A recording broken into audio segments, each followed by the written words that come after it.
The district has over 70 students with a hearing loss, but we offer a continuum of services. So some of our students might have a hearing loss in one ear, and it'd be mild, and they would possibly only be seen by an audiologist, which would be through Keystone AEA. The next step of that would be a consult only, where the Keystone teacher of the deaf and hard of hearing would go into the building and talk with their staff and teachers, as well as the audiologist, just on best teaching practices for those students. And can you tell me a little bit about, obviously with Drayden, he's in general education class. Can you tell me about that and how important that is? Oh, yeah. So actually all of our students who are at the cluster site have gen ed classrooms. So they are always there to start the day, they end the day there.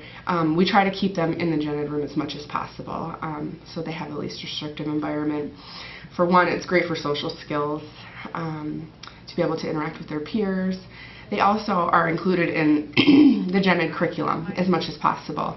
So, Drayden, for instance, he's in there and, he does math and science and all of that in his gen ed class. And he has an interpreter in the gen ed classroom. So when I work with Drayden, I will, it's called SimCom, and it is sign and talk simultaneously. So he does have hearing with his hearing aids, but he also does rely on sign language. And you'll probably see that when you do some observing. Sometimes he might be looking at me or he might be looking at the interpreter, and sometimes he might not. It's awesome because I get to do a lot of things, and it's amazing of learning the homework I'm okay with.